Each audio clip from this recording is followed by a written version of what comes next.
Good morning dear student. आज Panorama English subject chapter 1 class 10 का chapter 1 है page for living.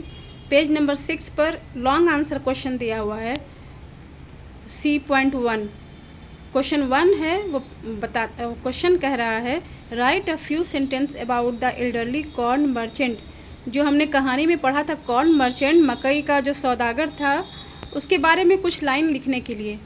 तो कुछ पॉइंट इसके जो हमने आंसर में लिखे हैं, the few sentences about the elderly corn merchant is as follows.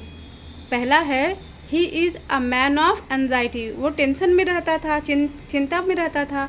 दूसरा है he has a weak heart, उसका जो हृदय था, दिल था, वो बड़ा कमज़ोर था। तीसरा पॉइंट है his nephew is cheating him, उसका भतीजा उसको चीट कर रहा था, बेईमानी कर रहा था। चौथा है his wife spend too much on holidays, और उसकी जो पत्नी थी वो छुट्टियों में बहुत ज़्यादा खर्च करती थी। पांचवा पॉइंट है he plays the main character in play, जो ये ड्रामा हो रहा था इस ड्रामा में मेन कैरेक्टर कॉर्न मर्चेंट का ही था। दूसरा क्वेश्चन है लॉन्ग क्वेश्चन का, question number 2, they tell me there's an aeroplane now that goes at 1000 miles an hour. Now that's too fast. What light does the remark of the corn merchant throw on the fast life today? देखो इस question में कह रहा है कि जब हम लोग एरोप्लेन पे गए, जब वो पूछ रहा है कि जब मैं एरोप्लेन पर गया वो 1000 माइल 1 घंटा में चल रहा था। इसका मतलब कि बहुत तेज़ चल रहा है।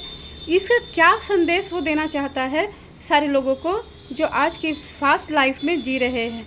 तो इसका आंसर ये होगा when the corn merchant exclaim about an aeroplane going at 1000 miles an hour, his remark highlight the overwhelming nature of modern technology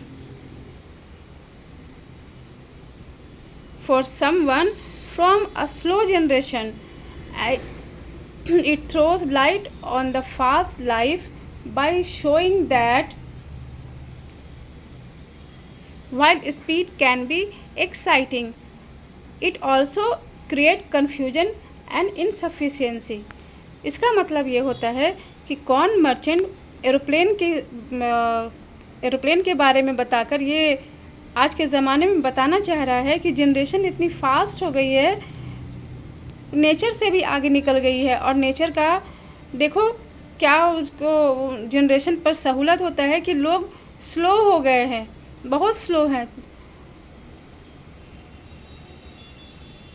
जो दूसरा लाइन है it throws light on the fast life by showing that while speed can be exciting. ये वैसे लोगों के बारे में कहा गया है जो अपने बिजी लाइफ का दिखावा कर करके और मंद बुद्धि के होते हैं, जो स्लो रह रहे हैं। और ऐसे हालत में it also create confusion and insufficiency, ये हमारे बीच कन्फ्यूजन और अपर्याप्तता को दिखाता है, उत्पन्न करता है। यही 2 क्वेश्चन था आज के लॉन्ग आंसर क्वेश्चन में। बाकी उसका बचा हुआ क्वेश्चन आंसर अगले वीडियो में करेंगे। इसके लिए शुक्रिया, और चैनल को सब्सक्राइब कर देना और शेयर कर देना। Thank you.